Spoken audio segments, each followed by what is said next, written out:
Bom dia, senhoras e senhores. Good morning, ladies and gentlemen. Buenos dias, senhoras e senhores. Saudamos a todos que estão presentes para a cerimônia de abertura do segundo Simpósio Internacional Pan-Americano de Toponímia, especialmente os convidados de honra dessa importante sessão de abertura. Topônimos ou nomes geográficos são mais do que nomes de lugares em mapa. São uma forma importante de comunicação, ligando organizações locais, nacionais e internacionais em todos os níveis de cooperação. São também informações geográficas que afetam todas as áreas da sociedade, alcançando e integrando elementos de história, geografia, cartografia, linguagem, linguística, cultura, tradição, folclore, psicologia, política, indicações geográficas, serviços cadastrais e de registro de pessoas, entre outros. A toponímia pode conectar o homem e a terra, carregando um forte significado cultural. O objetivo geral do CIPAT 2021 é reunir pesquisadores, técnicos e usuários das mais diversas áreas do conhecimento do Brasil, das Américas e globalmente também, para ter uma visão interdisciplinar sobre toponímia ou nomes geográficos, visando a troca de experiências, pesquisas e questionamentos em todas as suas áreas de atuação, assim, uma oportunidade ímpar de troca de informações, experiências e questões entre pesquisadores, contribuindo para a disseminação desse campo tão relevante no contexto geográfico e nos demais a este relacionados. Tenho a imensa satisfação, neste momento, de apresentar os convidados de honra da cerimônia de abertura do segundo CIPAT, cientistas renomados na área de toponímia no Brasil e no mundo. Em nome dos comitês científicos e organizador do segundo CIPAT, a minha palavra de gratidão a todos por terem aceito o nosso convite. Eu gostaria, então, de compor a mesa da cerimônia de abertura pelo senhor Cláudio Stener, diretor de Geociências do Instituto Brasileiro de Geografia e Estatística.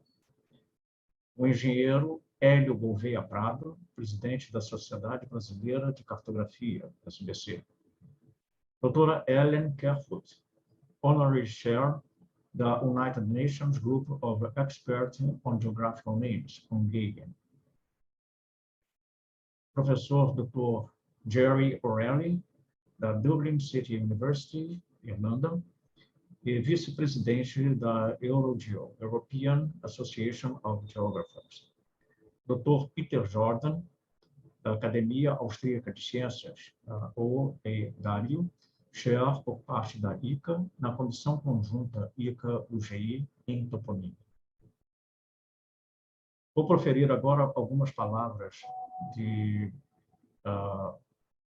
bem-vindos para todos os participantes desse simpósio. Prezados convidados, colegas e participantes do segundo Simpósio Internacional Pan-Americano de Toponímia.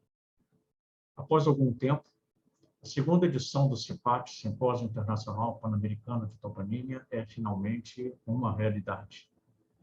A primeira edição foi realizada em maio de 2017, presencialmente, nas dependências da Universidade Federal do Rio de Janeiro, com as parcerias do IBGE, da UGI e da ICA.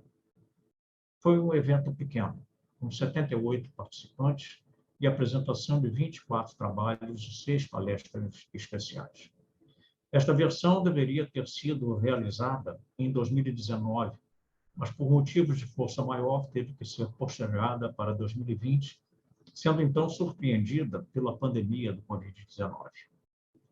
Assim, com o apoio do Instituto Brasileiro de Geografia e Estatística, IBGE, do Conselho Nacional de Desenvolvimento Científico e Tecnológico, CNPq, da Universidade Federal do Rio de Janeiro, por meio do seu programa de pós-graduação em Geografia, PPGG, UFRJ, e do GeoCart, Laboratório de Cartografia do Departamento de Geografia da UFRJ, endossado pela United Nations Group of Experts on Geographical Names, UNGAGN, pelo Instituto Pan-Americano de Geografia e História, IPGH, e pela União Geográfica Internacional, UGI, pela Associação Cartográfica Internacional, ICA, por meio de sua comissão conjunta, UGI-ACI, em toponímia. Estamos realizando o segundo simpático. Fruto de uma grande dedicação e da vontade de apresentar um evento com as características integrativas e multidisciplinares que já configuram a marca do CIPAT. Atualmente, os nomes geográficos assumem um alto nível de importância em praticamente todas as áreas do conhecimento. Isso é uma das formas mais utilizadas para acessar o espaço geográfico em relação aos mundos real, analógico ou digital. Além disso, fornece uma estrutura de geolocalização indispensável para qualquer sistema de informações espacialmente organizado e permite a integração e interoperabilidade entre os conjuntos de dados digitais, constituindo-se uma ferramenta poderosa de tomada de decisão em todos os níveis para políticos e gestores, sejam eles privados ou governamentais. Podemos dizer o quanto pode parecer estranho o desconhecimento do alcance do impacto dos nomes geográficos na sociedade como um todo, em todos os níveis de administração pública ou privada, bem como local, regional e internacionalmente.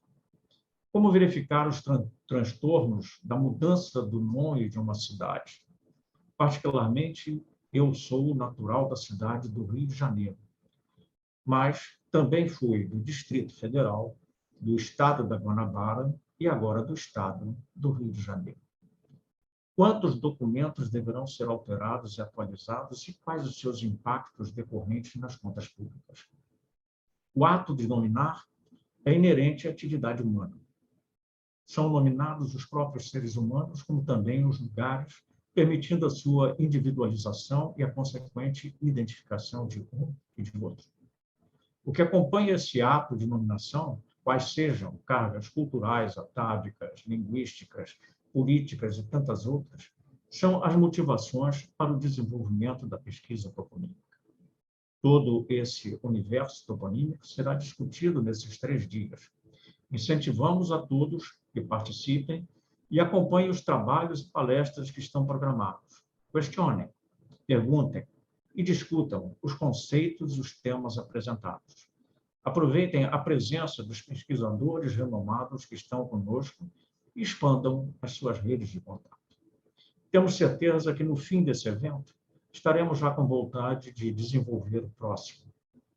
Vamos ver um pouco dos números atuais do CIPAT. Tivemos 270 inscritos, 14 palestrantes especiais convidados, 33 comunicações científicas entre trabalhos completos e resumos expandidos. Participantes de todos os estados brasileiros e do Distrito Federal. Participantes dos seguintes países: África do Sul, Argentina, Brasil, evidente, Canadá, Espanha, Estados Unidos da América, Holanda, Indonésia, Irlanda, Itália, México, Moçambique, Peru, Portugal e Venezuela. Além das áreas de conhecimento, até o presente data, pelo menos 21 áreas foram informadas pelos inscritos no evento: geografia, história, linguística, arquitetura e urbanismo, educação, ciência da computação, oceanografia, arqueologia, engenharia ambiental, botânica, medicina, ciências contábeis, letras, biblioteconomia, biologia geral, ciência da informação, engenharia cartográfica e agrimensura, engenharia de transportes, serviço social, ecologia e planejamento urbano. E isso mostra claramente a característica multidisciplinar que envolve a pesquisa da toponímia. Finalmente, alguns agradecimentos têm que ser feitos obrigatoriamente neste momento, além de todos aqueles que nós já realizamos no início da nossa fala. Aos nossos professores e alunos voluntários que não aparecem, mas são essenciais em nossa retaguarda para o bom andamento de cada uma das atividades do simpósio. Mas tem que fazer um agradecimento muito especial à doutora Raquel Desidério Souto, a nossa secretária-geral do CIPAT, por todo o seu trabalho, a sua dedicação, sem o qual certamente esse evento não teria o brilho que apresenta. Agradecemos finalmente à empresa de eventos, a Event3, pelo profissionalismo do seu trabalho no desenvolvimento da plataforma do evento, bem como também à empresa Orientes Produções, pelo suporte nos idiomas com a tradução simultânea português-inglês e inglês-português das sessões especiais do evento. Agradeço mais uma vez a presença do público nos acompanhando, mesmo que seja virtualmente. Estaremos juntos nesse encontro. Aproveitem todos o evento. Muito obrigado. Gostaria de passar a palavra, nesse momento, para o Dr. Cláudio Stenner, diretor de Geociências do Instituto Brasileiro de Geografia e Estatística, IBGE. Muito obrigado, Paulo. É com muita honra e satisfação que o IBGE participa e apoia este evento. Acho que os nomes geográficos são absolutamente centrais na sociedade contemporânea. E se a gente for fazer um paralelo, né, uma sociedade que alguns anos atrás era uma sociedade que tinha uma menor mobilidade no território, então a gente pode fazer um paralelo que o peso do nome geográfico tinha um sentido predominante de pertencimento, né, de identidade daquele território, do local de nascimento, dos locais da vizinhança onde aquela população frequentava. À medida que a sociedade vai se tornando mais conectada e ela se desloca mais pelo território, o nome geográfico ele vai ganhando um peso maior do ponto de vista econômico, do ponto de vista de apropriação de novos territórios. Quer dizer, a economia, como a gente conhece hoje, serviços como Uber, iFood, Mercado Livre, ela depende, em grande medida, da existência de nomes geográficos organizados. E isso do ponto de vista de um país e do ponto de vista internacional também. Nome geográfico, evidentemente, está associado a poder, né? E não é à toa que os países disputam a denominação, por exemplo, de mares, Mar da China ou Mar do Japão, né? Ou de ilhas, Ilhas Malvinas ou Falklands.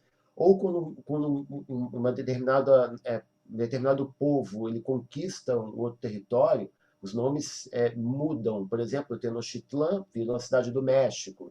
Então, essa relação do nome geográfico com poder, né, com apropriação, ela é muito forte, muito importante e é cada vez mais relevante na sociedade que a gente vive, justamente por essa circulação maior de pessoas globalmente dentro dos países. Né? E, bom, fazendo um link com a missão do IBGE, propriamente dita, acho que isso é essencial para o IBGE, melhorar cada vez mais a identificação dos nomes geográficos no território brasileiro e prover, vamos dizer assim, essa infraestrutura de informação para a sociedade, né, para um melhor desenvolvimento cultural, melhor desenvolvimento econômico da sociedade brasileira. Então, dentro dessa missão do IBGE, a gente tem, eu acho que a intenção e a demanda de melhorar o acesso do usuário aos nomes geográficos através de interfaces, né, que facilitem esse processo e melhorar também a identificação desses nomes geográficos. A gente vai ter uma oportunidade no próximo ano, que é o censo demográfico, né, onde milhões e milhões de nomes de localidades serão ditos pelas pessoas moradoras e será uma oportunidade para que a gente possa incrementar o conjunto de nomes geográficos disponíveis para a sociedade brasileira a partir dessa informação. No mais, eu gostaria de desejar um ótimo evento a todos e que o sucesso total para esse simpósio de tanta importância para o país e para as Américas. Muito obrigado. Muito obrigado, Cláudio, por suas palavras. Passo a palavra agora para o engenheiro Hélio Gouveia Prado, presidente da Sociedade Brasileira de Cartografia.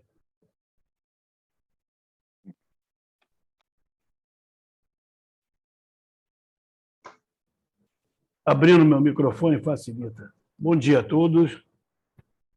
Eu gostaria, inicialmente, de cumprimentar os organizadores deste segundo CIPAT.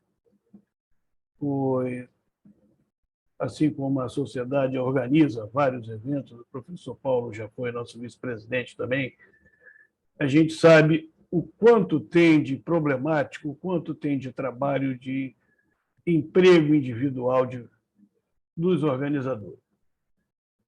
E a Sociedade Brasileira de Cartografia sente-se honrada, tá, com o convite para a participação desse evento.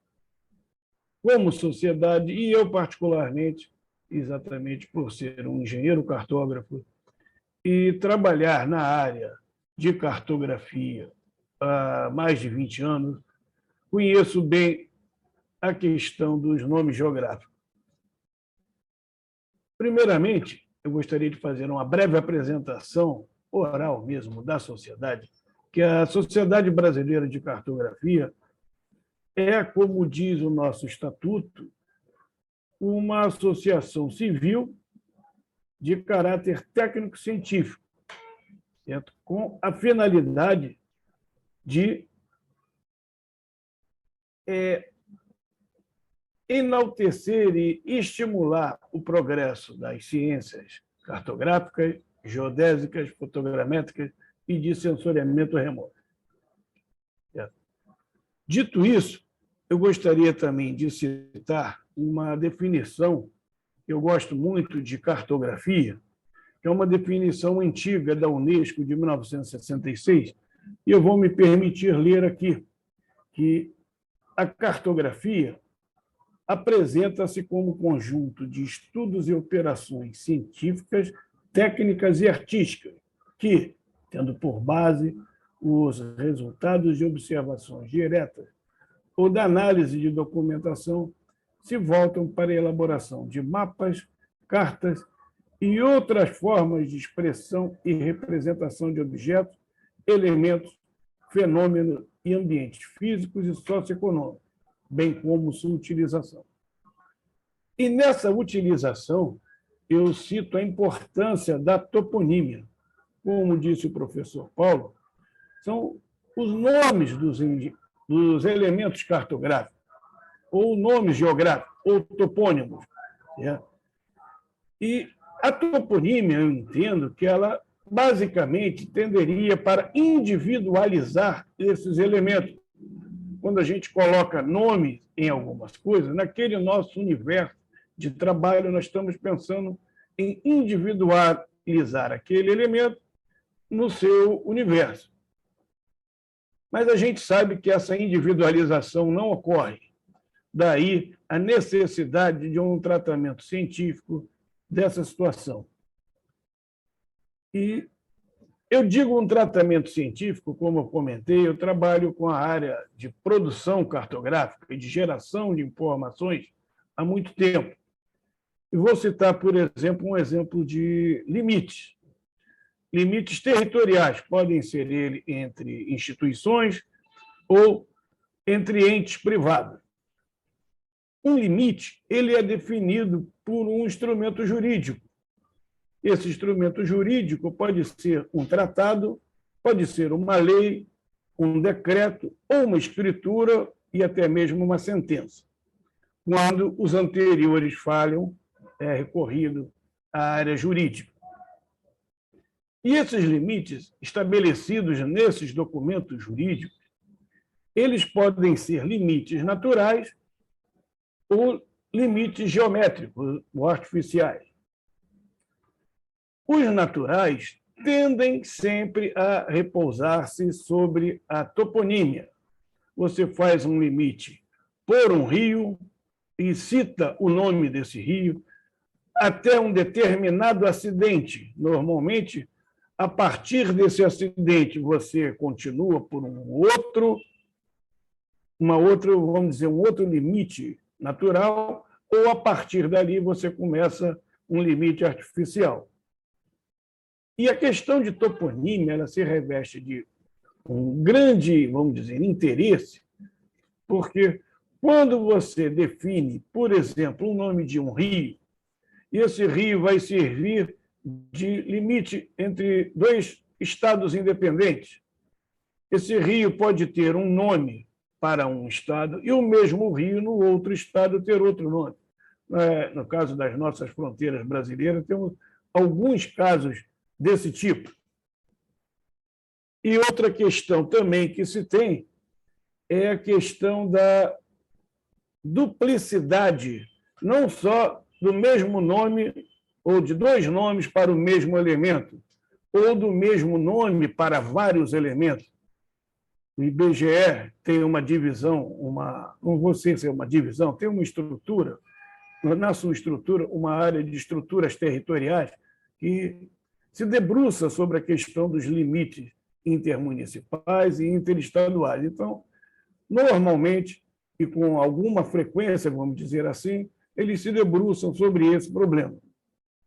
Então, nós temos também não só essa questão da duplicidade, teremos também a questão da imprecisão, pois nós podemos chegar a um nome geográfico achando que aquele nome é preciso, e na própria região, esse mesmo acidente geográfico ter vários nomes dentro de um mesmo estado, dentro de um mesmo povo, dentro de um mesmo país. E, por último, como já foi citado aqui, a sua alteração no tempo. Um nome geográfico pode variar com o tempo. Isso também na questão de limites, eu estou focando aqui na questão de limites, porque é uma questão que sempre traz alguma preocupação para estados independentes. Essas alterações de um nome geográfico, quando ele é citado numa situação de delimitação entre dois estados, é uma questão que pode gerar um tipo de, vamos dizer, de trauma ou de tensão entre os dois povos.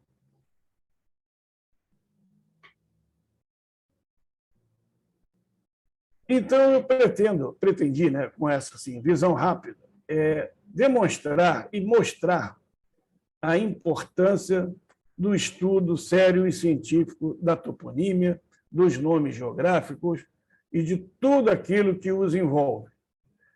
Gostaria também de deixar votos de excelente evento para todos e que possamos ter grande fruto no nosso trabalho.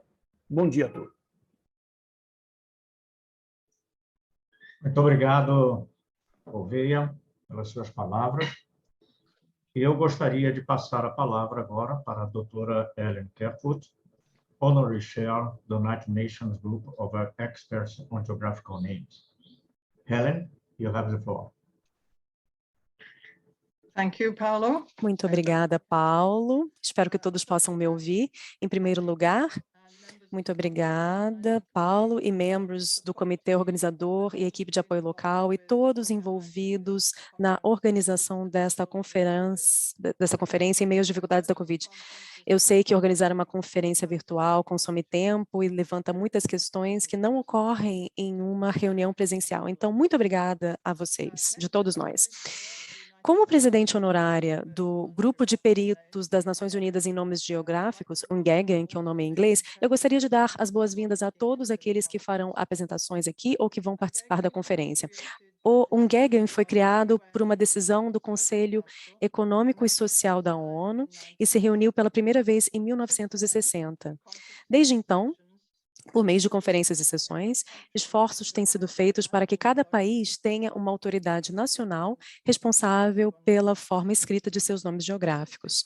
Ao longo dos 60 anos, houve um avanço no sentido de oferecer orientações e assistência através de publicações e cursos, estabelecendo sistemas de romanização científica e liderando o desenvolvimento de bancos de dados. No primeiro momento do nosso trabalho, aspectos técnicos relacionados aos sistemas georreferenciados e as demandas de mapeamento eram primordiais, mas aos poucos o aspecto cultural dos topônimos em relação ao idioma, história e identidade ganhou importância. No entanto, ainda há muito trabalho a ser feito para que cada país tenha nomes geográficos autorizados que sejam amplamente disponíveis. São ocasiões como essa conferência que fornecem incentivo, assistência científica e material de referência valioso para aqueles que trabalham na administração toponímica. É aqui que ocorrem as apresentações e discussões sobre as questões toponímicas do dia. A Ungenga atualmente está considerando a relação dos nomes geográficos com o meio ambiente e em relação aos Objetivos de Desenvolvimento Sustentável da ONU, e também o impacto dos princípios de igualdade nas práticas de nomenclatura. Como canadense, eu estou muito ciente do crescente interesse pelos povos indígenas na toponímia, principalmente no que diz respeito às suas línguas, culturas e direitos. Uma série de artigos apresentados nessa semana serão de interesse e benefício direto para aqueles que se esforçam em seus próprios países para estabelecer princípios e procedimentos para a nomenclatura geográfica que abordem de forma adequada as questões atuais da sociedade. Então, agradeço a todos que despenderam tempo com suas pesquisas e no desenvolvimento de seus trabalhos, e eu desejo a todos uma ótima experiência e uma conferência de muito sucesso e proveitosa. Então, muito obrigada. Muito obrigada, Helen, pelas suas palavras. Eu gostaria de convidar o professor Dr. Cosimo Palladiano, da Sapienza Universidade de Roma, que é o chair por parte da União Geográfica Internacional da Comissão Conjunta ICA-UGI em toponímia. Cosimo, you have the floor. Thank you, Paulo. I'm very happy. Obrigado, Paulo. Estou muito feliz de poder participar dessa conferência. Infelizmente, a pandemia não nos permitiu ir à linda cidade do Rio de Janeiro e participar da sua companhia. Mas eu espero que em breve nós possamos nos encontrar e discutir os projetos que gostaríamos de discutir na nossa comissão de topônimos. Enquanto isso, eu espero também que esse congresso seja super bem sucedido e não tenho dúvida de que isso vai acontecer, dada a organização perfeita em todos os aspectos. Então, agradeço ao Paulo e à sua equipe pelo convite. Tenho o prazer também de cumprimentar o meu amigo Peter, quem conheci pessoalmente em Nápoles em outra ocasião. Muito obrigado. Muito obrigado, Cosimo, pelo seu trabalho, pelas suas palavras. Agora eu gostaria de convidar o professor Dr. Jerry O'Reilly, da Dublin City University, da Irlanda, vice-presidente do Eurogeo, European Association of Geographers. E o professor Jerry, ele irá fazer uma apresentação de trabalho sobre toponímia dentro dessa nossa sessão de abertura. Jerry, please, you have the floor. Your micro is not on. You are muted. Perdão. Olá a todos.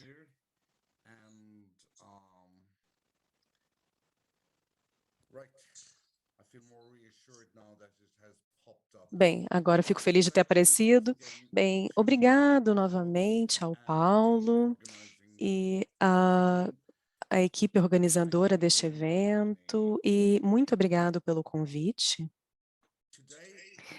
Hoje eu vou falar da nomeação de locais, identidades e geografia, perspectivas críticas em um mundo padronizante e globalizador. Você pode dizer que essa é uma grande agenda, especialmente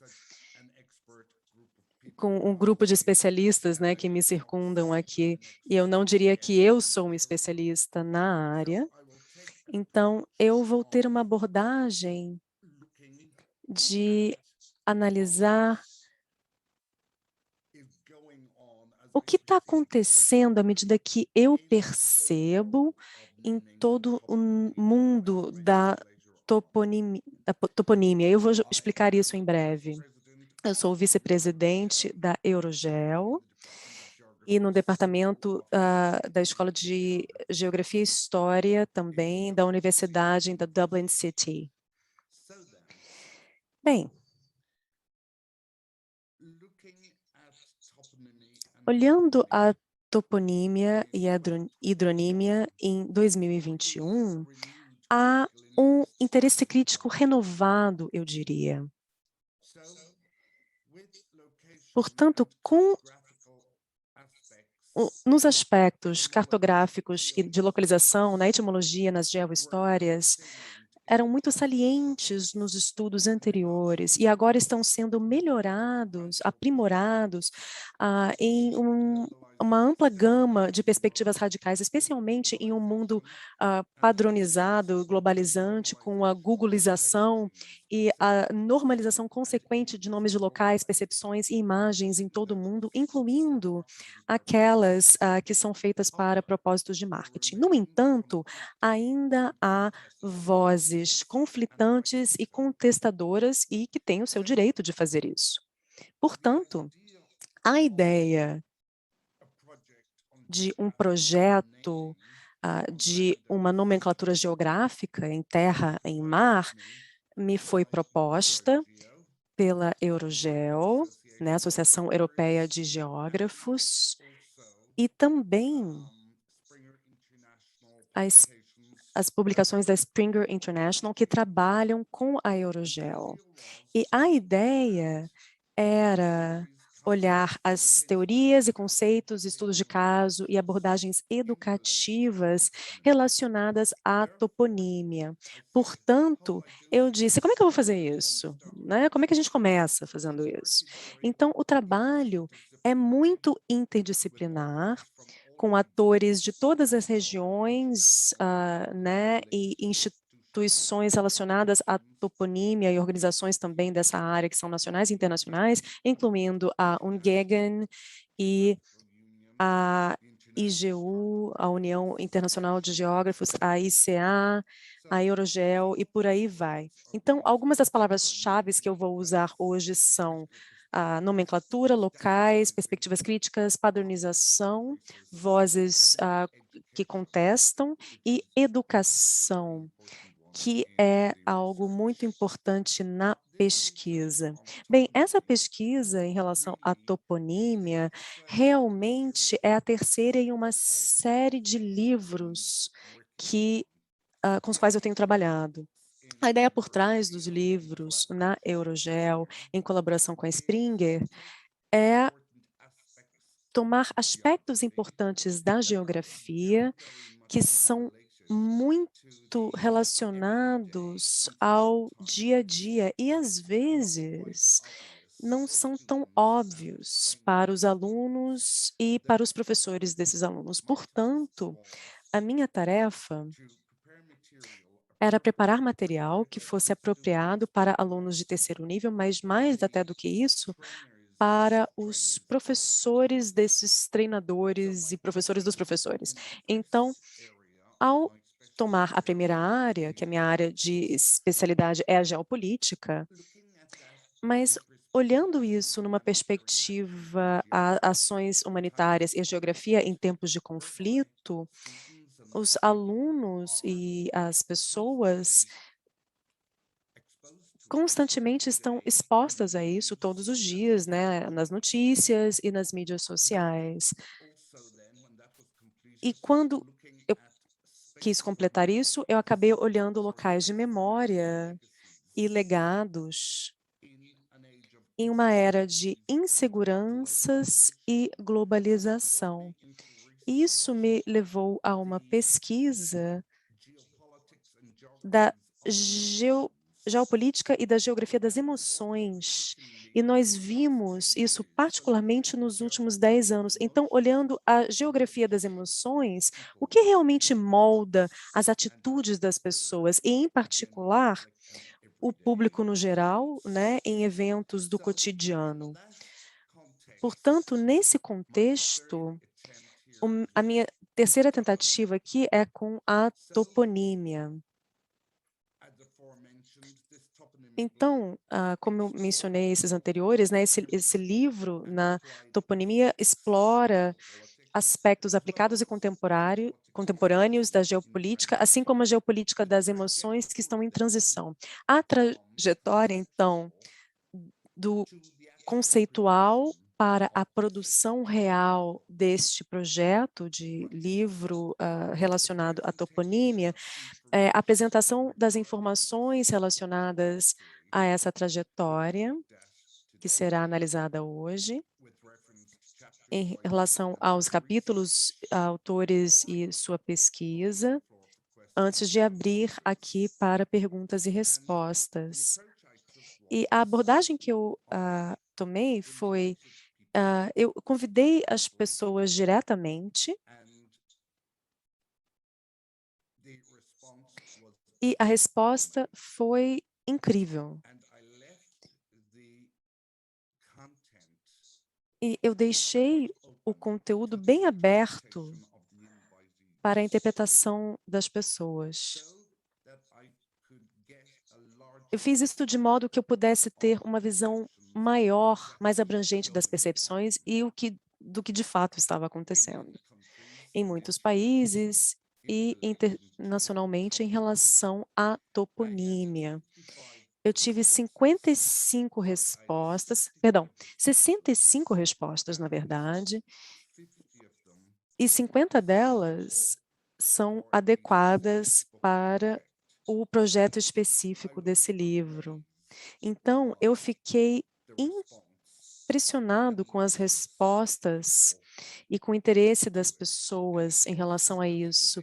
E não foi só com os meus colegas de trabalho ou em relação à Eurogel, mas de um espectro bem amplo de pessoas. Então, lendo aqui entre as linhas, né, das respostas diferentes das pessoas que responderam ao meu chamado, quais seriam então as ideias-chave que estão aí na toponímia? Geopolítica, territorialização, lições de história e geohistória, um nacionalismo recorrente, o envolvimento das Nações Unidas, e um subtema de uma abordagem multilateral versus uma que fosse unilateral naquele nexo da cultura, história, geografia, como referenciadas pelos palestrantes anteriores.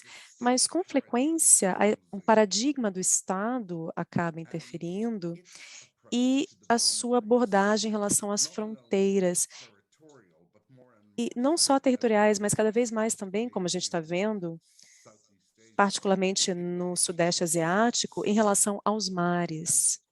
E, é claro, a sua relevância para a Convenção das Nações Unidas sobre o Direito do Mar. Mas em tudo isso, quando a gente olha os diferentes tipos de nomes, né, de baixo para cima, de cima para baixo, bottom up, top down, e como a toponímia é utilizada, muito disso volta para a geopolítica das emoções e a histórias recentes.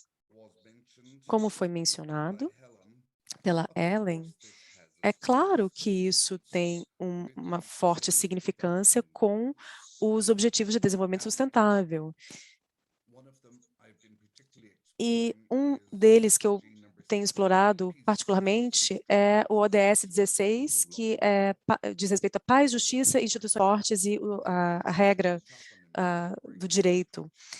E isso tem a ver com as pesquisas também, a contribuição de muitas pessoas que têm feito isso, né, no Estado de Direito. E isso está relacionado a uma geopolítica positiva de construção da paz, peace building. Eu acredito que o trabalho que vocês estão fazendo contribui para tal. Então, muito obrigada a todas as pessoas envolvidas nesse projeto, né, no projeto desse livro, e houve várias delas, e há várias aqui que estão seguindo essa conferência. Eu não sabia exatamente como apresentar esse slide, mas é só para dizer muito obrigado. Então, são 30 capítulos que estão em andamento, com mais de 50 escritores, com perspectivas de todos os continentes, uma diversidade bem grande de autores e pontos de vista. E também, como Paulo indicou anteriormente, é muito variada, né, essa interdisciplinaridade. E também, sendo nativo de inglês, eu estou muito ciente da importância das línguas, porque às vezes as pessoas que falam inglês, que têm um impacto tão grande nas organizações internacionais e no nível global, e como eu diria, né, tem uma certa redução material na toponímia. Às vezes, esse povo que fala inglês, essas pessoas falantes de inglês, precisam se lembrar da importância de outras línguas também.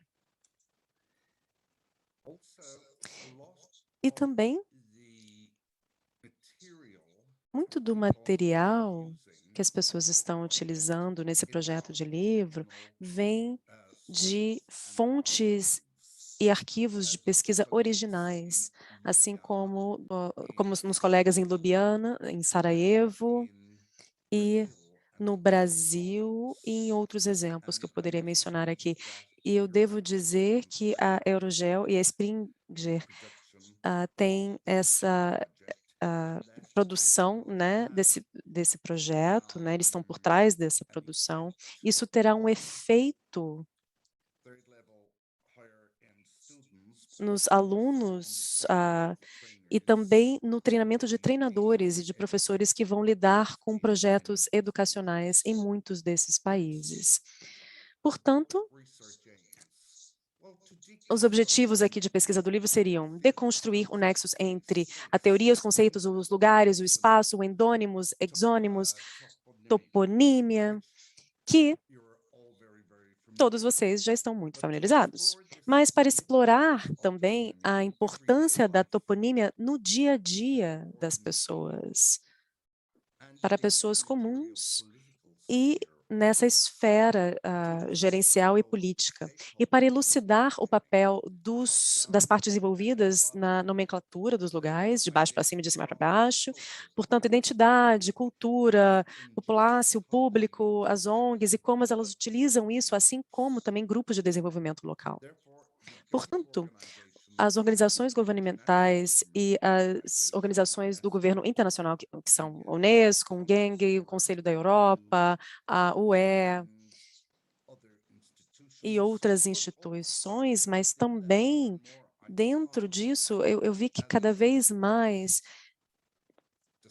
à medida que eu estava conversando a respeito das ideias com os escritores dos capítulos, toda essa herança colonial e neocolonial, e não só dentro do sul global, porque muitas pessoas, eu acho, quando eu falo dessa herança colonial, eles pensam que estou falando do sul global, ao passo que, de fato, é muito relevante também, em diferentes maneiras, ao norte global.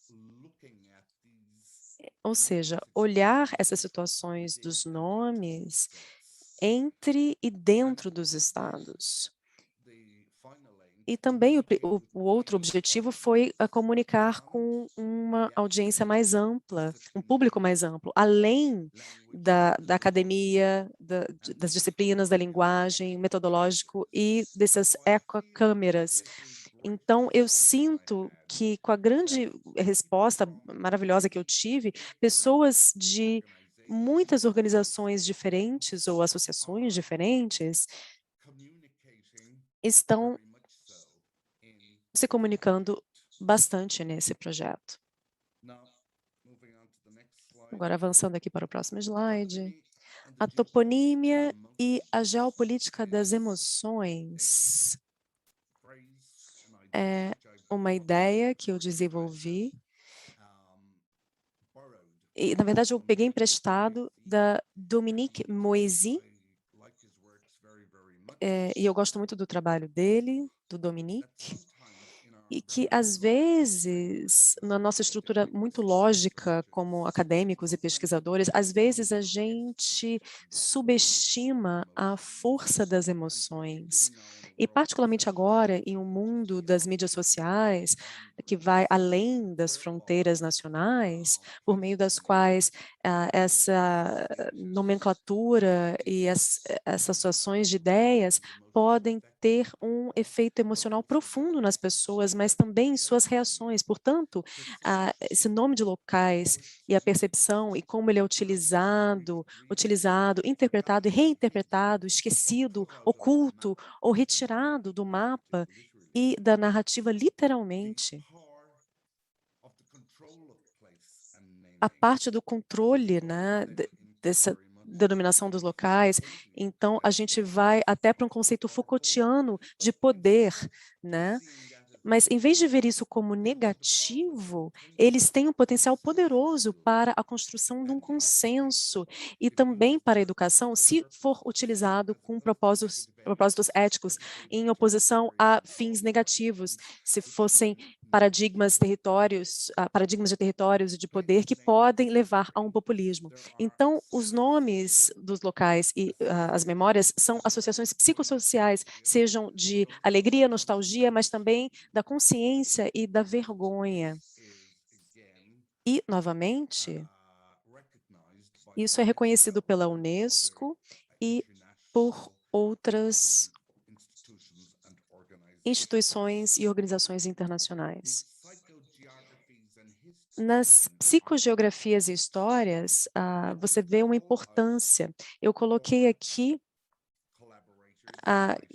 que eu fiz um chamado para colaboradores e escritores, e a resposta foi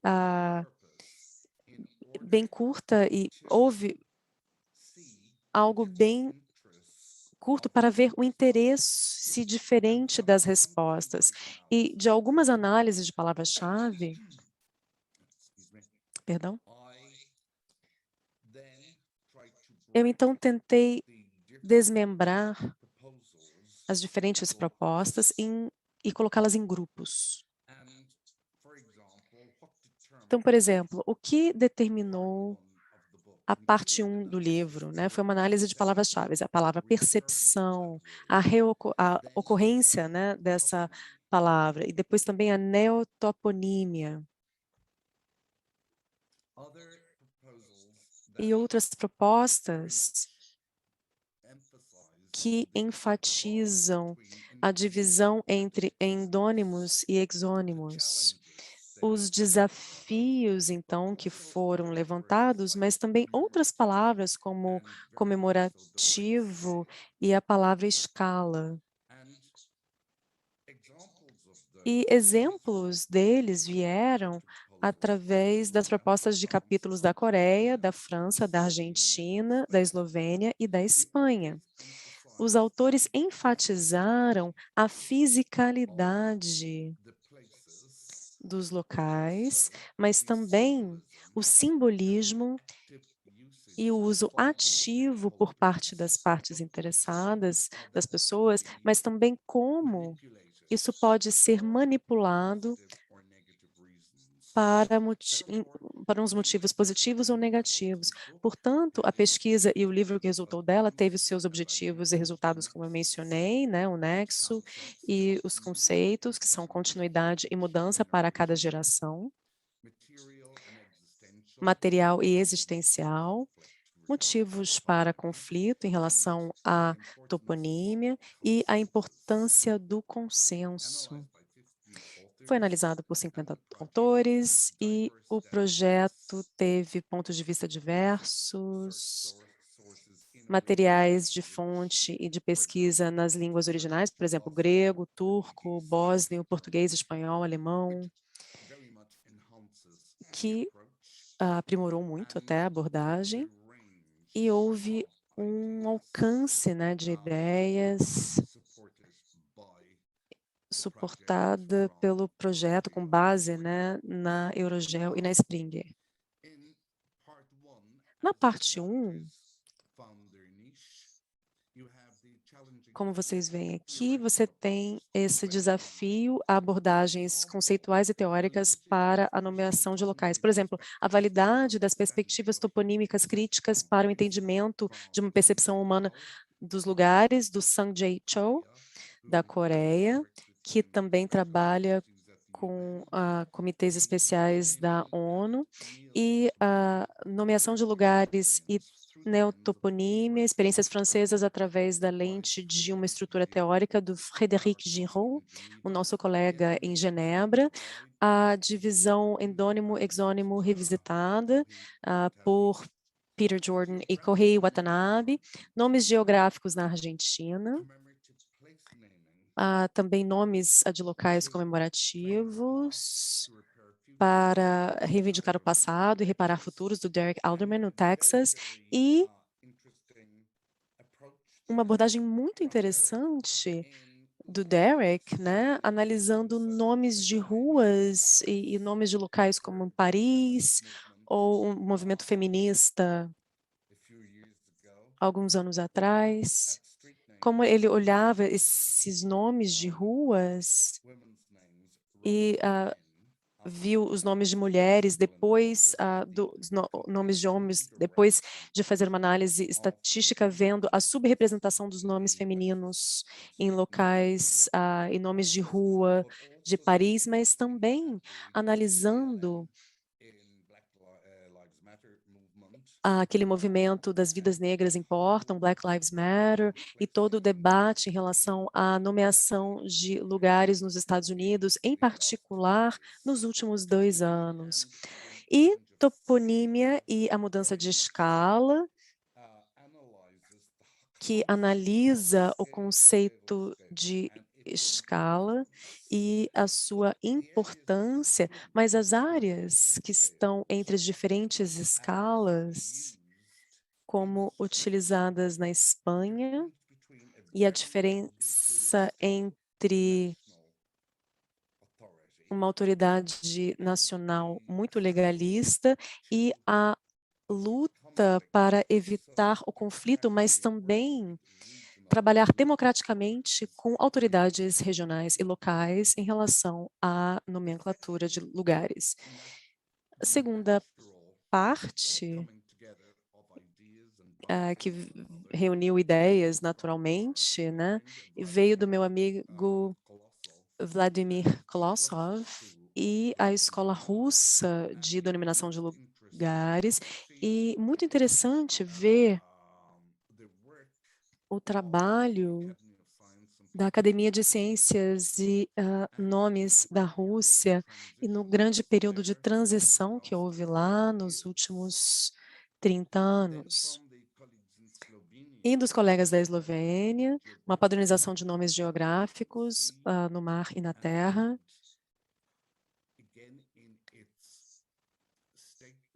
E, novamente, essa padronização na Eslovênia, você tem um trabalho que está acontecendo, e eu aprendi muito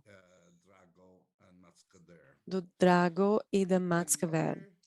E um outro paper que surgiu, que eu fiquei fascinado com ele, foi o lugar do Conselho Geográfico da Nova Zelândia na promoção da política cultural da nomenclatura de lugares. E, claro, a abordagem em relação ao bilinguismo em alguns lugares e os passos bem positivos sendo tomados no reconhecimento da cultura maori e do povo maori.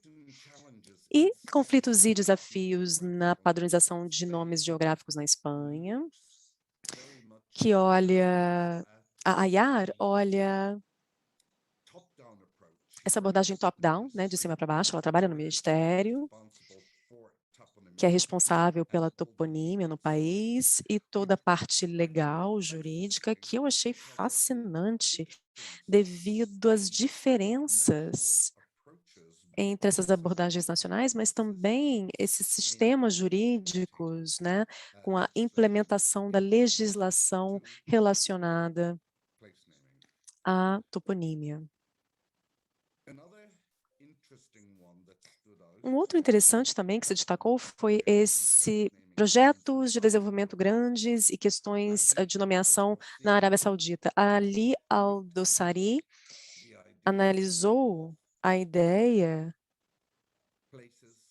de lugares sendo desenvolvidos agora e virando projetos de turismo grandes, e toda a questão desses locais de nome sendo impostos a eles por motivos comerciais e por questões políticas, né, em grande parte, interesse comercial, mas tem uma certa relutância e uma certa reação por parte das pessoas. Is looked at. Também So, olhamos a toponímia urbana. Então, só um sumário aqui das principais palavras que estão surgindo dessa parte 2, como eu mencionei, na escola russa, que é muito interessante, bem legalista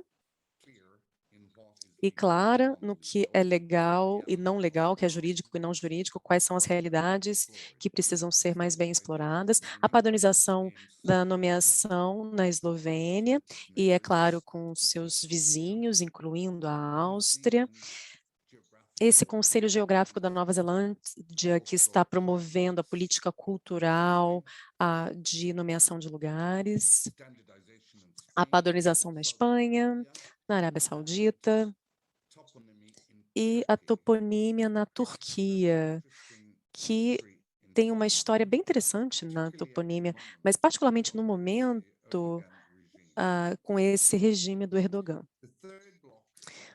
A terceira parte do livro, que veio também dessa evolução natural, foi essa questão cultural na toponímia e um estudo de caso da Bósnia-Herzegovina, com colegas da região e também um input do Marco Kreves, da Ljubljana, que trabalha com eles, e uma abordagem bem interessante com esse recriação do futuro, e que são alojamentos modernos e topônimos existentes em Sarajevo. A Elsa e o colega dela são da Faculdade de Arquitetura em Sarajevo. E é muito interessante ver muitos dos dilemas que os arquitetos enfrentam em relação à nomeação de lugares. A geohistória da toponímia no Morra Explain, que é explorada, e claro que a Hungria acaba aí numa encruzilhada, né, de línguas e culturas, e ao mesmo tempo tem uma cultura toponímica muito forte, teorizando múltiplos ou nomes de lugar plurais na África do Sul, explorado por Tendai Manguena, e muito interessante aqui novamente ver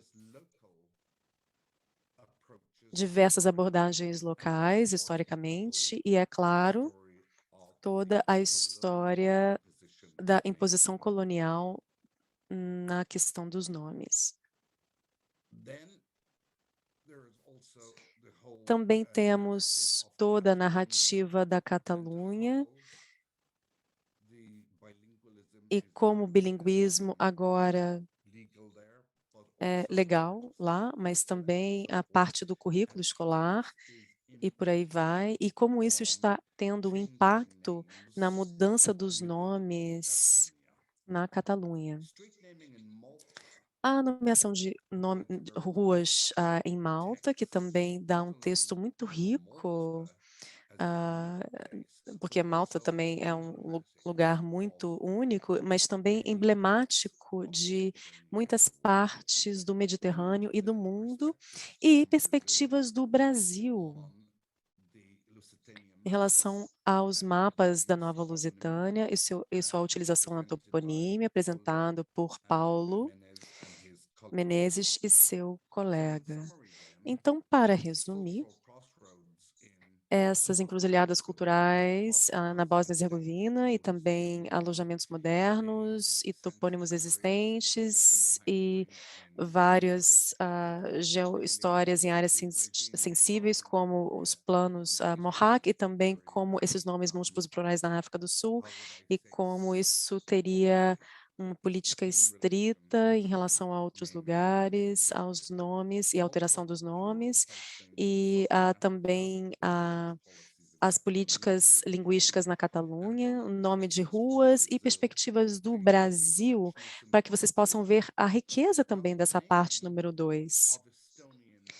O nome dessas fazendas estonianas da Estônia, eu não tinha pensado isso de muita maneira, mas, novamente, é uma área muito rica que dá insights em relação à nomeação de lugares.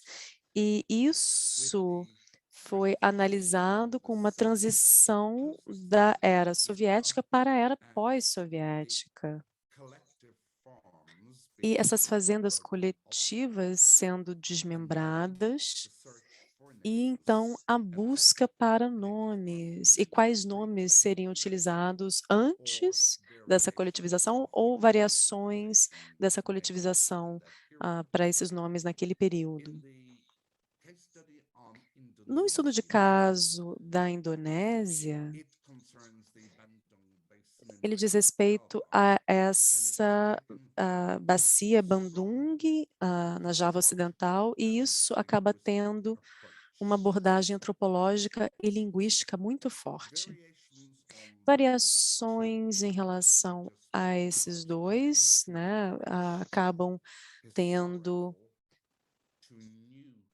essa parte rica histórica, a novos nomes de lugares, no caso da Itália, apresentado por Laura Cassi. E aqui também, a respeito das paisagens toponímicas da Irlanda, Jonathan Cherry, Brian Orellana Hayek e Una estão aqui analisando essa paisagem toponímica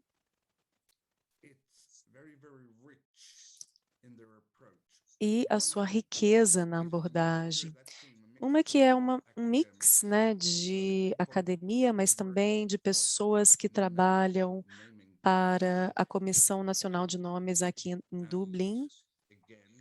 E, novamente, com a riqueza histórica da Irlanda em relação a culturas e línguas. Isso pode produzir todos os tipos de colaboração e insights interessantes na cultura política da Irlanda. Aqui também temos topografias, tradução de topografias, a saliência da abordagem linguística do Brian Friels à paisagem e à toponímia em relação à Irlanda, pelo professor Charles Travis, da Universidade do Texas.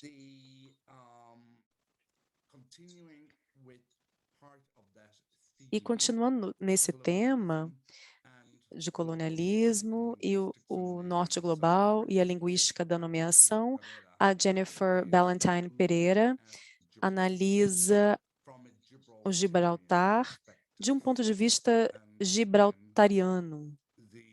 E, novamente, todo esse jogo de políticas e culturas políticas.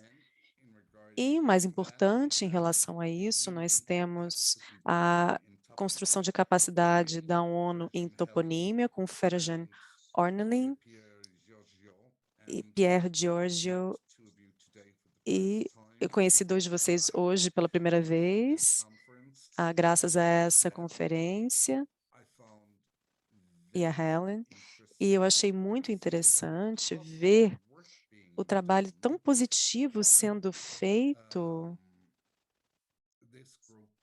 por esse grupo em relação à educação, embora seja também bem prático, né, no treinamento dos professores, mas também leva em consideração a visão mais ampla. Então, essa justaposição do prático em relação à construção de paz e um consenso em relação a isso e aos nomes, e o acadêmico, mas também a grande sensibilidade também. E aí, de Israel a Taliar Weissel está olhando o mistério da hidronomia na terra de Israel, principalmente nessa parte aqui. Uma abordagem semelhante foi tomada por Lia Galani, que trabalhou comigo no livro a respeito da memória, em relação à toponímia na Grécia, mas também o impacto da toponímia grega historicamente em todo o Mediterrâneo. E a última contribuição seria da Ruth McManus, aqui minha colega de Dublin, que está reunindo a nomeação de lugares com um trabalho autodirecionado para grupos e reflexões para esses grupos, para alunos e professores da área. Portanto, isso é só um resumo do que eu disse, né? Aqui, a nomeação de fazendas, a importância da antropologia, a avaliação do histórico em justaposição a esses nomes novos de lugares, a leitura de paisagens toponímicas, tradução de topografia através da arte, descolonizar a toponímia, a ONU, UNGEN e o seu trabalho muito importante, a hidronomia em Israel, as geohistórias na Grécia, no Mediterrâneo, e a utilização na educação. Então, para conclusões gerais aqui, o nexo, né, entre essas ideias sobre as quais tenho falado, esse nexo é complexo e bagunçado, né? Lugar, psicologia, memória, paisagem, geopolítica, passado, presente e futuro. É claro que, por sua própria natureza, é complexo e bagunçado. E eu espero que as novas perspectivas enriqueçam o nosso entendimento. E também algo muito forte seria esse hábito, né? O hábitos, esse eu. Nós moramos aqui. Então, um conceito do hábitos que Event One e vários outros estão cientes, né, desse trabalho dessa pessoa em relação ao conceito do hábitos e a normalização dos nomes e o material e o tangível também para essas partes interessadas também, os ritos, memória grupal e individual, material e intangível, e também essa manufatura, a tentativa de manufatura de um consenso social em relação aos nomes, né, com alguns vinhos antigos e novos, digamos aqui. Eu utilizo a palavra vinho aqui como uma metáfora, né, em relação a encontrar o equilíbrio. Mas isso é apresentado em quais tipos de garrafas, né, de vinho? Seria uma etiqueta democrática, como promovida pela ONU e a UNGEN, ou a apelação populista ou outra agenda que a gente não saiba.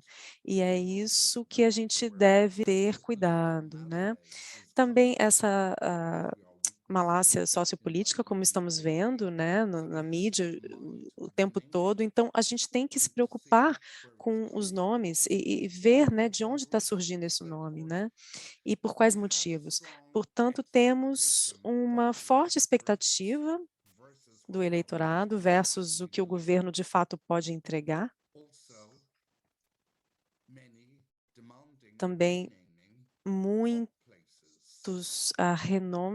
renomeações de lugares, e isso deve ser abordado, bem, não abordado, mas explorado em contexto, quando a gente pensa no aspecto existencialista versus real em relação a verdades falsas, fake, né, que alimentam o populismo, né? Então, quem exatamente, né?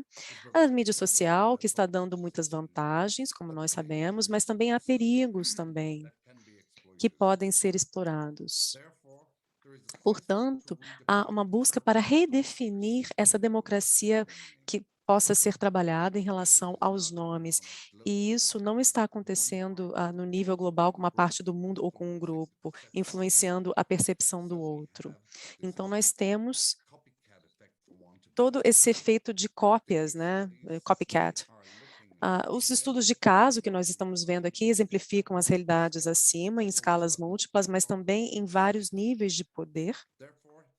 Portanto, em relação aos nomes, educação e treinamento, é uma necessidade para combater a ignorância, os fake news, os nomes fake e o populismo, para promover ideais democráticos e soluções que possam ser factíveis, como recomendadas para um desenvolvimento de longo prazo sustentável, também nos ODS.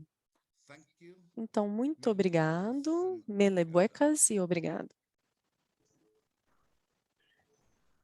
Thank you so much, Jerry, Muito for obrigada, this Jerry, interesting por presentation. essa apresentação interessante.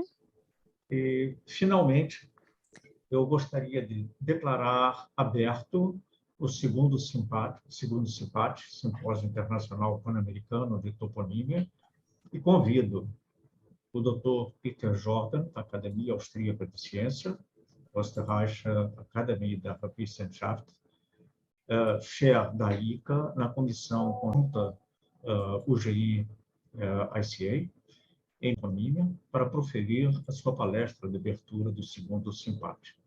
Seja muito bem-vindo, Peter. Esteja à vontade para começar. Welcome, Peter. You have the floor, please. Thank you very much, Paulo. Muito obrigado, Paulo. Eu tinha 40 minutos para falar ainda, é verdade isso? You have all the time you Você want. tem todo o tempo que quiser, não se preocupe. Obrigado. Bem, em primeiro lugar, bem-vindos, né? Me chamaram e gostaria de agradecer. Em nome da comissão, estamos muito felizes de participar desse simpósio, assim como os organizadores locais, especialmente o Paulo Menezes, por todo o seu esforço e por sua grande cooperação. E você foi eleito vice-presidente da ICOS International Council for Pharmaceutic Sciences, e eu também gostaria de saudar essas organizações guarda-chuva para todos da ciência onomástica. Então, agora deixe-me entrar aqui no meu paper de abertura e, como talvez seja esperado, não abordar um tópico muito específico, mas na palestra de abertura eu gostaria de apresentar alguns princípios em relação aos nomes de lugares. Então, será que vocês podem colocar os slides agora para mim, por favor? Eles deveriam estar aí também, o anfitrião que ia mexer nos slides, né? Como eu tinha entendido previamente, ou não? Eu posso pedir que você coloque o primeiro slide, por favor?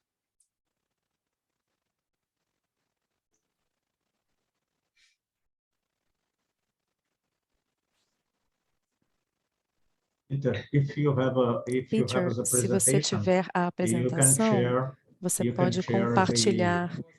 Sim, é que me prometeram que alguém ia compartilhar para mim. Vocês iam compartilhar a apresentação para mim, vocês poderiam? Que isso é o que havia sido dito para mim. Mas tudo bem, eu posso tentar compartilhar.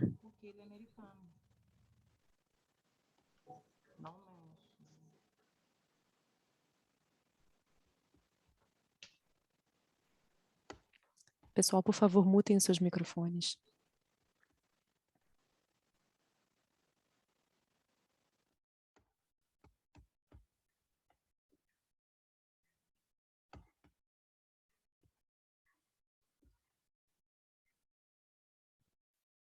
Can you see it? Can you see it? Vocês estão conseguindo ver? Yes, Peter. So fine. Ok.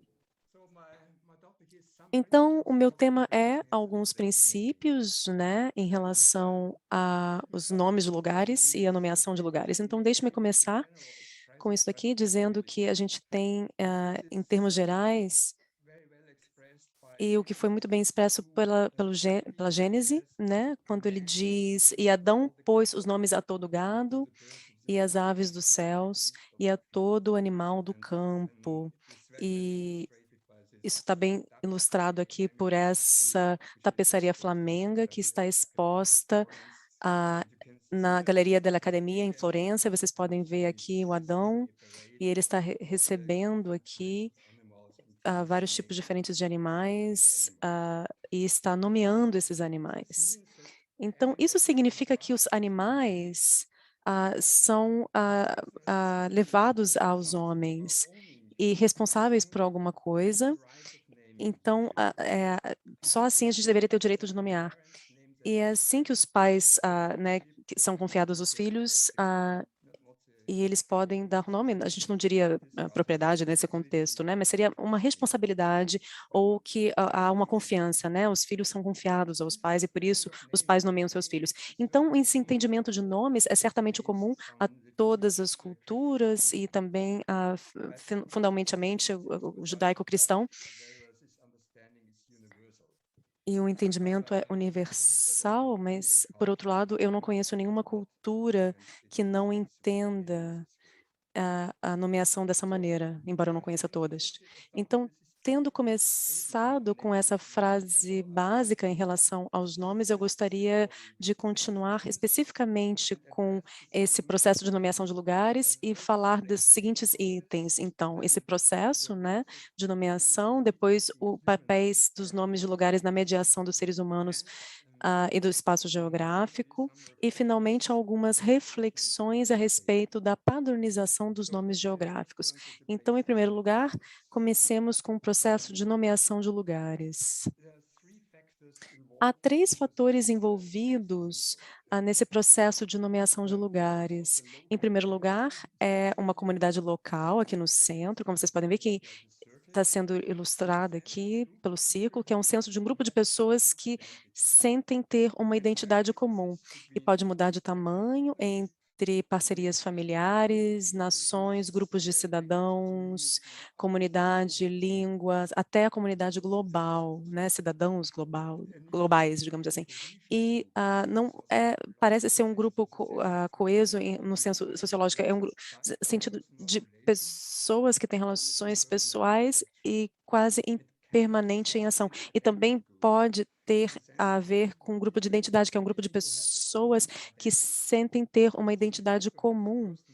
Não precisa ter relações pessoais e nem precisam se conhecer. Então, isso acontece com uma nação, com a nação brasileira, por exemplo, que é uma comunidade. Nesse sentido, está incluído aqui também. E o segundo fator, também indicado aqui no slide, é a cultura da comunidade, incluindo a língua, é claro.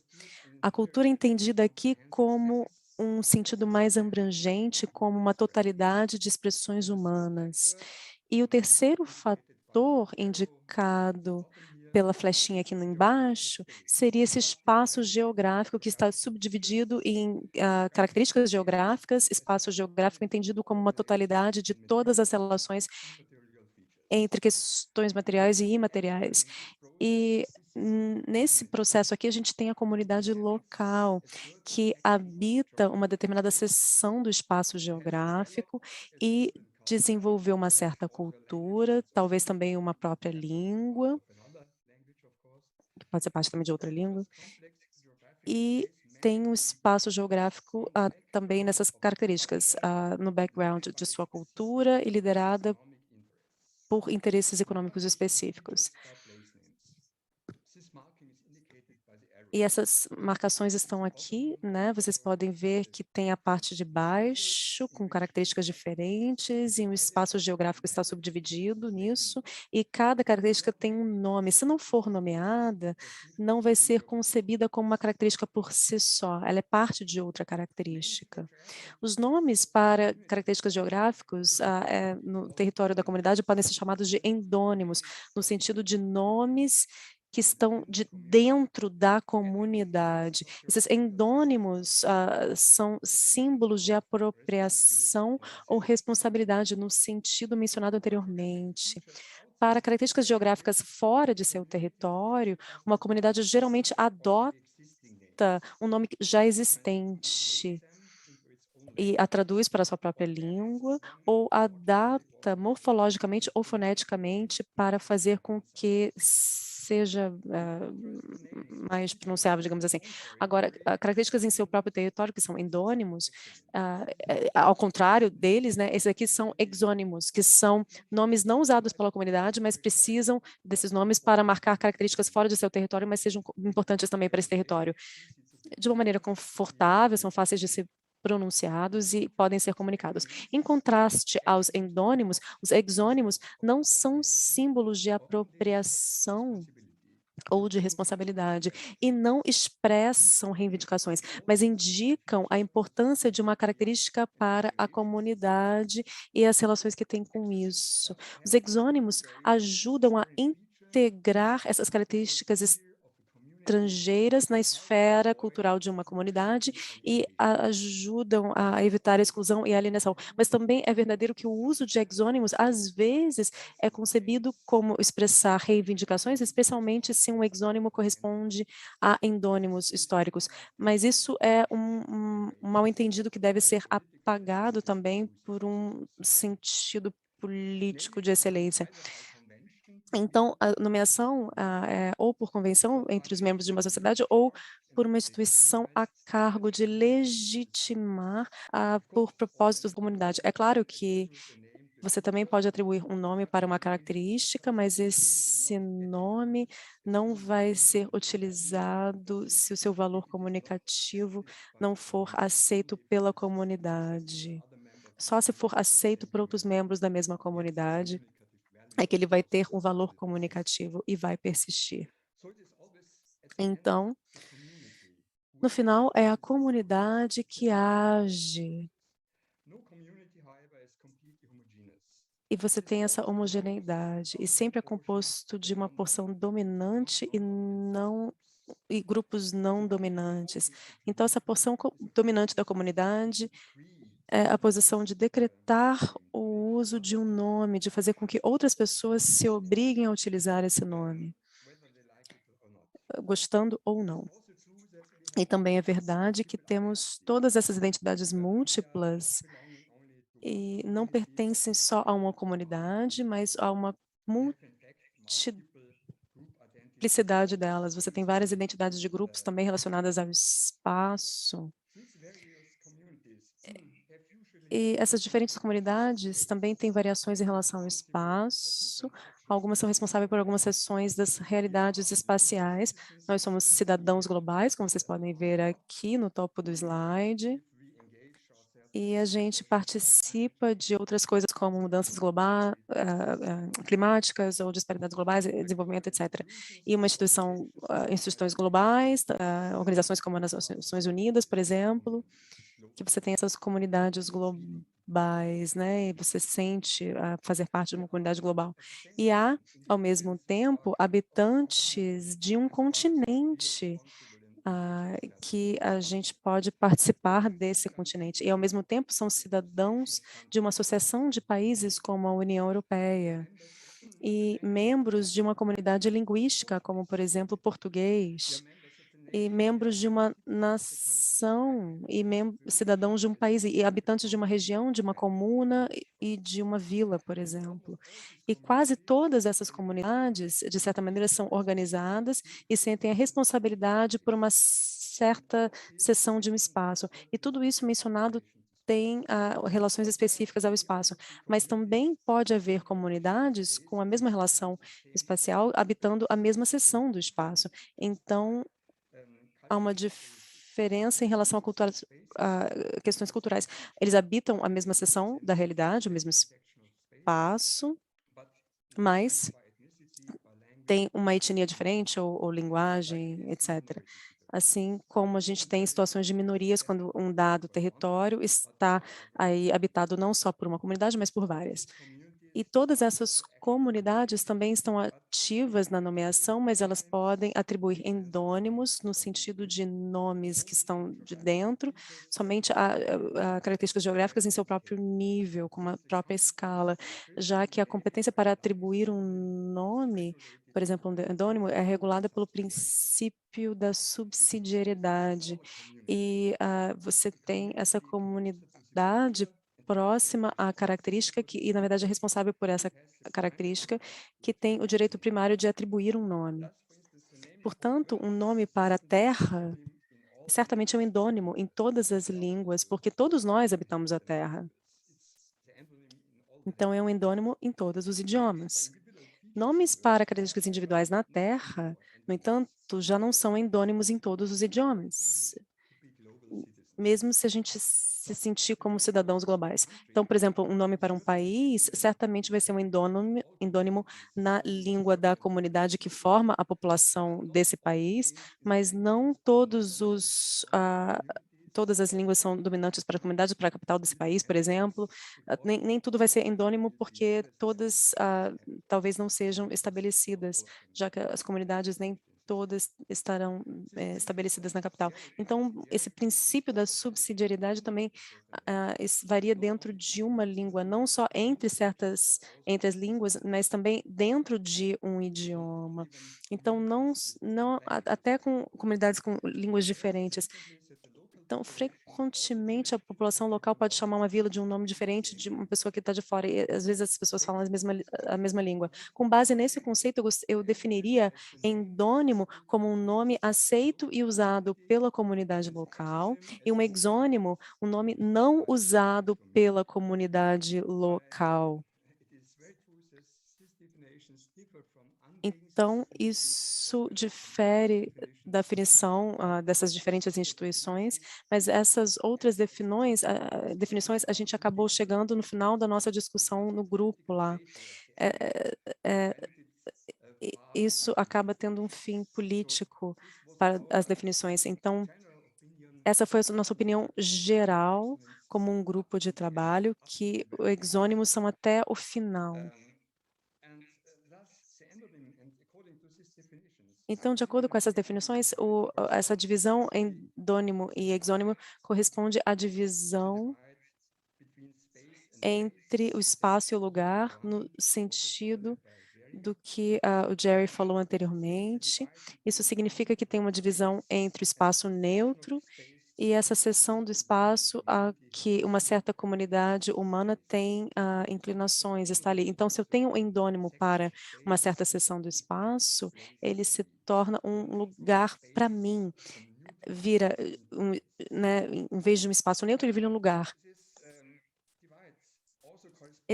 Essa divisão também corresponde à atitude básica humana de decidir, discernir entre o que é meu e seu, o que é dele e de outra pessoa, e deles, meu e deles. E tem essa questão da territorialidade, o desejo de ter um lugar que existe em todos os níveis das comunidades humanas.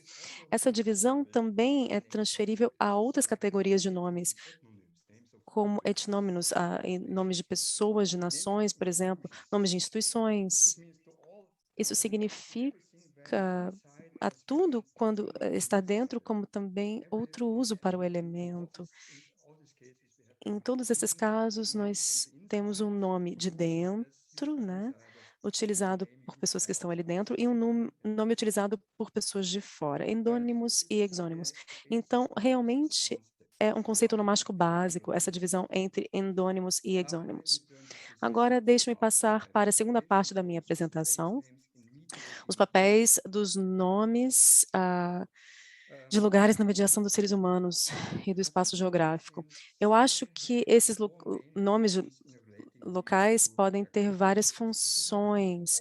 Isso não se aplica a todos os nomes de lugares, né? Eles podem ter funções.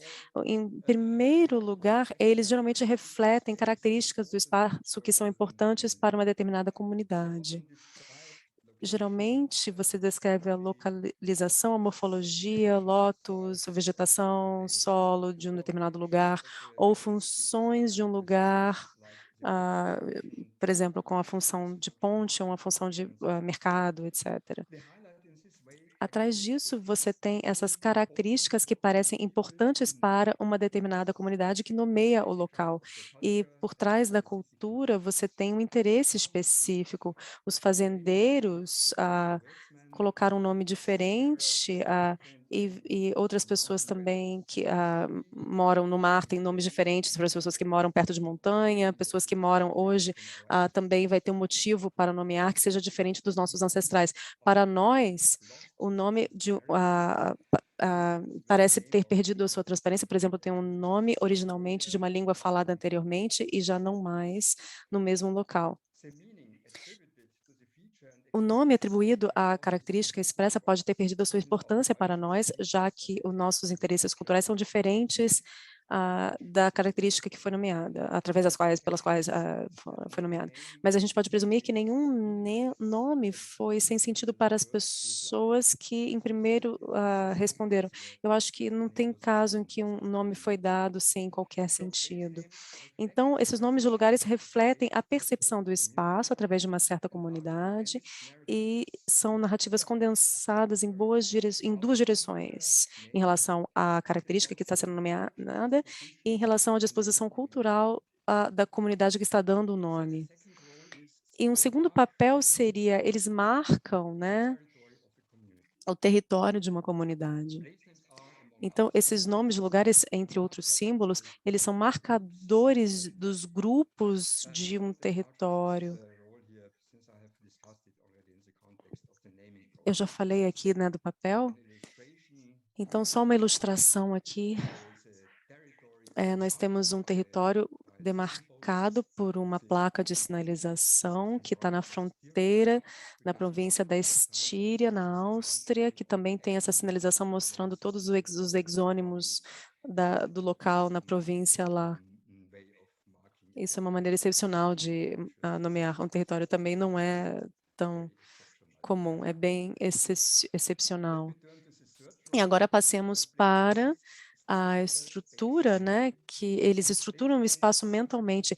Esses lugares ajudam a subdividir realidades espaciais complexas em realidades. Cada característica geográfica é uma subunidade de um espaço geográfico que é um construto mental. Isso é especialmente óbvio com paisagens, regiões culturais ou macro-regiões. Sem essas fronteiras administrativas culturais, e você tem essas fronteiras naturais como montanhas, cadeias de montanhas ou rios. Por exemplo, a Europa, que todas as macro-regiões da Europa, obviamente, tem um construto científico, então são construtos mentais, não são provados, né? Não tem uma prova prova empírica, digamos assim. É difícil encontrar fronteiras claras para a Europa Central, por exemplo, para a Europa do Sudeste também. Então, aqui você tem um instrumento nesse processo de estruturamento mental dos nomes. E sem esses nomes de lugares, a gente não poderia estabelecer um sistema de identidades relacionadas ao espaço para comunicar esse sistema e para mantê-lo. Em muitos casos, como aqui você tem regiões culturais com paisagens e o nome do lugar é o único identificador, às vezes, de uma característica geográfica. Nada consegue fazer isso, né? Falar sobre esse elemento. E também você tem um nome, obviamente isso não é concebido como uma característica por si só, é só parte de uma outra característica. Então agora deixe-me passar para esse último papel, que esses nomes de lugares, eles apoiam os laços emocionais entre humanos e o lugar e promovem dessa forma a construção de identidade relacionada ao espaço. Esses nomes, se alguém sabe ou memoriza o nome do lugar, você tem o conteúdo lembrado de uma determinada área. Isso lembra a pessoa de locais, pessoas, cheiros, sons e eventos associados a esse lugar. E tem essa sensação do lugar que vem sem esforço. Portanto, você vê que para minorias é muito importante ter os lugares, né, os nomes dos lugares representados em locais públicos. Aqui vocês podem ver essa placa bilíngue aqui, italiana, eslovena, na Itália. E as comunidades têm um senso de pertencimento, de se sentir em casa, e também é um tipo de ação afirmativa, já que grupos não dominantes têm uma necessidade de afirmação especial. E para eles, a identidade de grupo, incluindo identidades relacionadas ao espaço, são parte disso. E significa um desafio diário, muito mais do que para um grupo dominante. A tarefa principal desses nomes de minorias nessas placas de sinalização não é informação, mas seria uma representação simbólica de uma minoria. Essa é a tarefa principal. Então, para a minoria reafirmar, e que também é o seu local, que a minoria tem uma participação na sua identidade, na identidade desse local. E também é importante aqui na placa que a gente vê um endônimo, assim como ele é utilizado e escrito pelo grupo da minoria. O nome ucraniano, você tem aqui, nesse caso, né, nessa parte da România, você tem essa minoria ucraniana escrito aqui no seu alfabeto, e você tem essa placa bilíngue biscriptual, né, romeno-ucraniano na Romênia. Você tem aqui nessa parte de baixo também o nome da minoria. E, então, esses locais são importantes porque você tem esses laços emocionais. Isso também pode ser visto com imigrantes que frequentemente tomam o local de suas casas, né?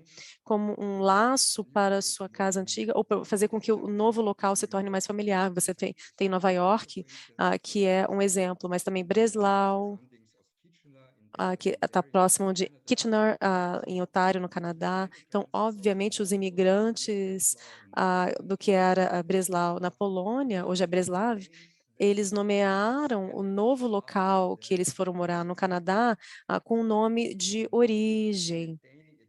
Então, isso mantém um vínculo com o local de origem, fazer com que o novo local seja mais familiar para essas pessoas. E, como o Cosimo investigou, nomes italianos transferidos da Itália para a América Latina. Aqui a gente tem um mapa da contribuição dele num livro recente, mostrando todos os locais que são nomeados com esses nomes italianos, que foram nomeados por esses imigrantes. E, finalmente, se ainda tiver tempo, eu vou refletir um pouquinho sobre a padronização desses nomes, conforme conduzido pela Ungagen, com esses grupos de peritos, né, representados aqui pela Helen Kerfoot, no simpósio dela. Você tem esses nomes também, autoridades nos países. E vocês podem ver aqui, através desse exemplo, como é necessário padronizar. Aqui nós temos várias fotos da minha cidade natal, em Hemagorn, Carinthia, que é uma vila na Áustria. Vocês podem ver aqui três jeitos diferentes de escrever, né, numa distância de não mais de 10 metros. Então, aqui você vê uma distância super curta, com o mesmo nome escrito de diferentes maneiras. Então, Kras, com um S, depois com dois S, e depois com o Schapress, que é esse S alemão aqui, que a gente usa no alemão austríaco. Então, a padronização é necessária. Nesse caso, também seria bem necessário, eu diria. Então, a padronização desses nomes significa definir de uma variedade de nomes para uma determinada característica, o mais relevante, o nome correto para promover o seu uso na primeira linha aqui como esfera. Então, o princípio guia aqui é um nome para uma característica, embora esse princípio não esteja bem no caso das minorias e nomes indígenas e com um determinado questão aí dos exônimos. Então, é para chegar os seguintes objetivos: atingir essa falta de ambiguidade, que pode ser essencial para identificar uma localidade, e muito importante em cidades mercantis, por exemplo. Também tem o objetivo de chegar a uma clareza melhor também, uma confiabilidade, à medida que também é útil em outros campos, quando os procedimentos são baseados em regras, em achados científicos, e preservar e proteger nomes tradicionais contra mudanças não fundadas, como a gente tem atualmente em alguns casos, e também para a prevenção de conflitos, já que os nomes de lugares têm um poder simbólico e frequentemente eles causam conflitos, como já foi mencionado pelo Jerry. E se o uso é regulado por uma autoridade internacional que oferece recomendações, como um Gengen, isso pode contribuir para evitar o conflito. A padronização não significa que todos os outros nomes devem ser esquecidos. Eles devem ser preservados e documentados. Com o nosso meio eletrônico, isso é utilizado hoje. Em todos os casos, os nomes de lugares são um ativo cultural, seja no caso de quando são padronizados ou não. E também podem ser utilizados para motivos de pesquisa. No entanto, a padronização significa uma restrição no uso prático dos nomes, significa uma restrição nesse uso prático dos nomes, como eu disse. E esforços, né, em todos os níveis administrativos, pode-se concluir que a padronização cria muitos benefícios, mas também se justifica perguntar quem se beneficia da padronização ou quem deveria se beneficiar dela. É uma comunidade local e regional com uso frequente de nomes em seu vernáculo, ou como nação, comunidade mais ligada por uma linguagem padrão bem codificada, ou seria a comunidade internacional cuja comunicação deva ser facilitada através da padronização e talvez de um uso ótimo através de nomes internacionais, na prática, exônimos dessa língua global. Então, basicamente, você precisa de um nome único correto para uma característica geográfica. Isso requer uma decisão entre essas opções, porque não pode atender a todos os critérios ao mesmo tempo. Isso se refere não só à referência espacial para a escala, mas também a pessoas com diferentes interesses dentro dessas categorias espaciais, como, por exemplo, aqueles que principalmente valorizam uma comunicação clara e aqueles que estão mais preocupados com a preservação dos nomes dos lugares em relação ao legado cultural.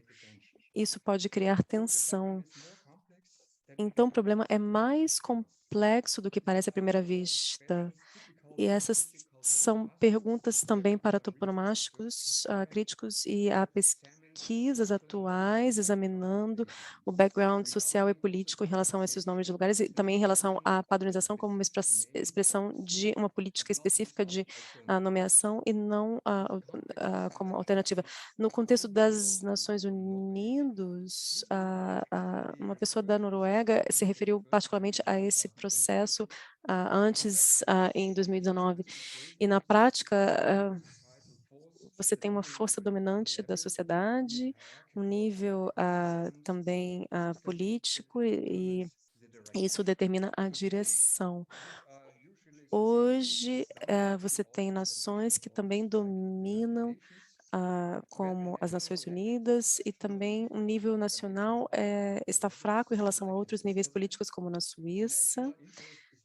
O interesse nacional é menos capaz de se afirmar em relação a esses nomes de locais. Como essa constelação política existe, isso significa que, como regra, os nomes de lugares são padronizados em sua forma padronizada da língua, que significa otimizá-lo em relação à comunicação dentro de um determinado país. Ocasionalmente, no entanto, também nomes de dialetos são padronizados, se são bem estabelecidos na literatura, e bem conhecidos também em outras partes do mesmo país. Geralmente, no entanto, esse não é o caso também, porque às vezes os falantes de dialetos consideram determinado dialeto não próprio para a esfera pública e provavelmente até se sentiriam envergonhados vendo o seu nome íntimo do seu dialeto estando na esfera pública, por exemplo, no Downsigns, e também é um fato de que a habilidade de ler a forma escrita de um dialeto escrito e sua ortografia específica também não é muito popular. Vários nomes da linguagem do comércio comum é a norma em vez de uma determinada língua. Isso não é uma opção também, contanto que as nações sejam as mais players mais fortes. Nomes de locais, às vezes, você tem isso simbólico para a identidade local. Mesmo se o inglês continuar no seu status como uma língua comercial dominante, isso não significa que os nomes em inglês, se existem para uma característica, vão se tornar o padrão. Assim como o inglês, como uma língua comercial, tem uma função específica da categoria da linguística, ainda vai continuar a suplementar as línguas locais em suas próprias funções, e cada uma vai ter com categorias com sua esfera dominante, e também você teria esses nomes de lugares em suas línguas. Em sua função adicional, como nomes internacionais, os exônimos em inglês só vão se tornar padronizados para determinados propósitos internacionais, como navegação ou aviação. Não se pode negar que a padronização significa elevar um nome, uma versão, versus várias outras ao promover o seu uso. E outras versões são consideradas como menos úteis ou com menos prestígio, talvez, e tem um perigo de cair no esquecimento. É como elevar em uma sociedade multilingual uma língua em relação em detrimento das outras, né? Você vai elevar só uma, na verdade. Então, isso significa elevar nessa língua ou nas outras. Isso significa que a padronização trabalha contra o monitoramento da cultura que se expressa, e no seu efeito também tem outros efeitos que só têm sido reconhecidos atualmente. Tem uma tensão que deve ser mitigada, e essas são as minhas últimas palavras. Então, muito obrigado pela atenção de vocês, e ficaria feliz de responder a qualquer pergunta que vocês tiverem. Muito obrigada. Peter, thank you so much for your presentation. Peter, muito obrigado pela Speech apresentação. was very nice. O seu discurso And foi muito bom, a sua fala. several E problems nós temos with vários problemas com a estandarização exonyms and e os endonyms exônimos e os endônimos in our thesaurus. no nosso It was very important in your tesauro. presentation, and E foi I am muito importante a sua apresentação. E I'd like to thank you so eu gostaria de much agradecer muito, for realmente, a você this opening speech por essa for our abertura de CIPAT. abertura para o nosso CIPAT. Nesse momento, eu gostaria de agradecer a presença de todos os convidados, de todos que estão aqui conosco, e vamos dar por encerrada, então, essa cerimônia de abertura, convidando a todos a participar das apresentações que já estão começando a serem desenvolvidas no outro canal nosso do YouTube. Então, agradecemos a todos a presença, agradecemos a todos que estão aqui, e essa cerimônia de abertura estará disponível também, como também as apresentações que foram realizadas aqui, estarão disponíveis também dentro do nosso site do evento. Foi uma maravilha, muito bom, muito gostoso ver vocês todos aqui. Lamentamos profundamente que estejamos nesse encontro virtual. E pretendemos, no nosso terceiro CIPAT, daqui a 2 anos, se Deus quiser, nós conseguimos nos reunir presencialmente, para que a gente possa trocar essas nossas experiências juntos, como sempre fizemos até hoje. Então, agradeço a todos a presença de todos aqui, agradeço a presença de todos que estão participando, que vão participar conosco, e, nesse momento, então, damos por encerrado a nossa cerimônia de abertura. Muito obrigado a todos.